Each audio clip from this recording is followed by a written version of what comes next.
Hey y'all, it's your favorite narrator back with another story time. Don't forget to like, comment, subscribe, share, sketches, found on that post notifications so that you get notified every time there's a big pretty post child that is a map full of counties that is group that's a whole next story. Speaking of stories, let's go ahead and get into the story time. So I want to talk about more information as what has me in this. Okay, so I have some notes here because my memory, I be forgetting things as I talk. I be going on a tangent and I forget things. So we're gonna start with the catheter and Foley. So, the medicine that caused me to have the medicine-induced stroke was given to me because I wasn't able to use the restroom on my own. Um, I which means I couldn't pee or poop on my own. Okay, so that's one of the telltale signs of me having a stroke was the fact, allegedly, was the fact that I peed myself as everything was happening. Um, and I ended up having to sit in that pee for an hour because Yahara refused to check. She was the one who gave me the leg stroke and instantly freaked out. She touched down by my feet and then left, came and got somebody else to try to convince me that it was just an adrenaline rush. Though it wasn't, because I ended up losing mobility to the left side of my body. And then from there, that's when the cover up started. That's when they tried to, eventually all the tests started. Everything was coming back normal. You know what I mean? I'm making it up. I'm crazy. When I have all this proof of my hand being swollen, my foot being swollen, my body was literally retaining pee. No matter how many times they pushed or how hard they pushed down on my stomach while doing the ultrasound to see how much pee I was holding, I would not pee on myself. The only way to have for me to pee is if they decathetered me or Foleyed me, and that leads me back to the assault. So I was annoyed and frustrated about what happened in the ICU with the assault. Right. So imagine you're assaulted, and then within 3 days, you have an allergic reaction that almost takes you out because your tongue swells so much that you can't breathe, your head is shaking, and you have to be sent to the ICU. Case in point, even now, my throat's tired. I don't know if you go back and watch old videos and then watch this one. You can hear a difference in my voice. Why? Because I'm trying to talk and get these videos out to y'all, and I'm talking more than I usually do.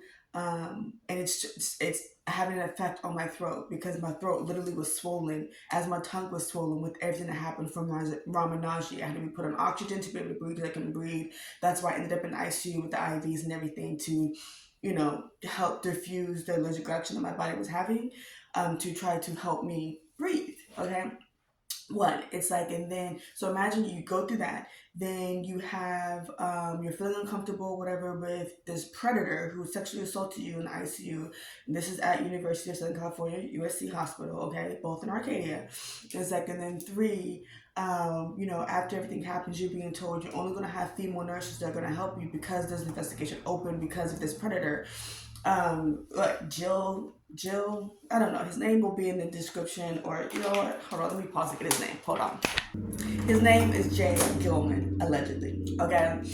Um, it's like, and then, now you're being gaslit because it goes from you only having female nurses helping you to out of nowhere they start sneaking male nurses in that are helping you during, like, private intimate situations, and don't tell you, or don't give you a heads up. Then they're bringing up your family and your relationship with your family. Like, literally, the nurse that forcibly discharged me, towards the end, that forced me to sign the paperwork, to leave, and she was one of the nurses. She actually, her and my social worker pushed me out, and both of them helped me into my lift.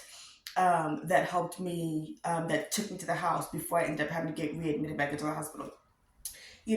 It was already talked about the fact that I wasn't cool with my family, and she's bringing up, sitting here taunting me, like, well, I don't know, like, if my daughter was in the hospital in the ICU, like, fighting for her life, like, I would drop everything and be there, blah, blah, blah. And I'm sitting here like, girl, like, I'm already going through a lot. Why are you trying to trigger me? Why are you bringing up, like, that has nothing to do with this. What you need to focus on, okay, is why am I like this and how y'all gonna fix it? Because they never did anything to help me fix it. They couldn't even tell me what was wrong.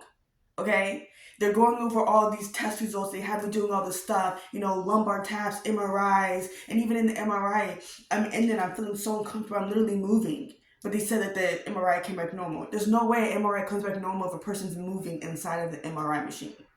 It's just not, like, That's common sense, okay?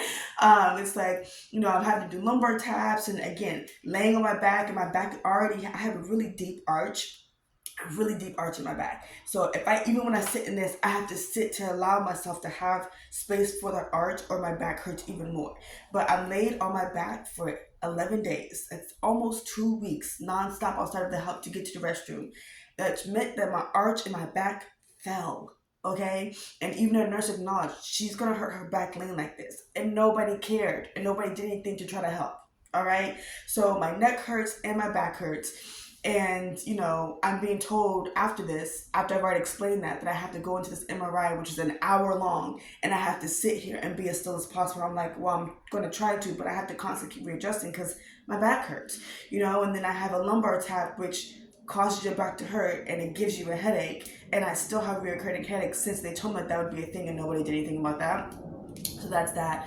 But just imagine, back to the point about the catheter and the Foley, imagine all this trauma and how comfortable you feel with the fact that you constantly have a bunch of strangers in and out of your freaking vagina to try to help you pee. Okay, a catheter is where they just go in and take it out. So they see how much, your body's retaining. And I was retaining like a lot. Like it was unhealthy how much pee my body was retaining. So they were getting nervous because, too much can poison your body, right? So they would go in, take it out, and then, hours, literally hours would go by, and they would check. They literally would wait for my bladder to be almost unhealthily full before they would decatheter it. And then that's how the Foley came about. With the Foley, it just stays in there. So it just takes the pee out of your body without you even knowing, right? So you were sexually assaulted in the ICU, and now you have a bunch of strangers just in the arch of vagina for 11 days. Well, what? That was, yeah, for almost 11. Well, I'll say I was in there for 11 days. Let's say a good 9 days, okay, that I had a bunch of strings in my vagina. So I don't want to hear anything, one, in regards to me having an exclusive content page. That's going to take my power back. Because all you little fucking peeping toms that were trying to get a peek in my motherfucking vagina, fuck y'all. Like, fuck y'all. So it's like, if y'all gonna do it, I might as well make it from it. You know what I mean? What the fuck? One, it's like, and then two, it's just like I am tired of being triggered and traumatized and harassed and, gaslit. Just all the stuff to like make me feel flustered and frustrated because they are trying to cover up the fact that they messed up. You know what I mean? Trying to cover up the fact that I was sexually assaulted, trying to cover up the fact that they gave me medicine and do stroke. Even though you're giving me the medicine to help with the mess up that Raminaji did, because Raminaji messed up, y'all still messed up. And both of y'all, Raminaji and USC, University of Southern California, USC, okay, hospital, both of y'all are trying to cover what y'all did.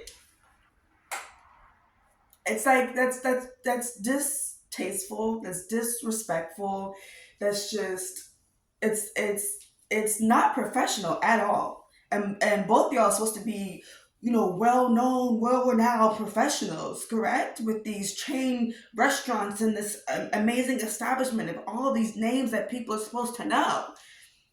But y'all moving like that? Y'all acting like that? That's crazy. That's crazy. And then y'all are trying to silence me from allegedly telling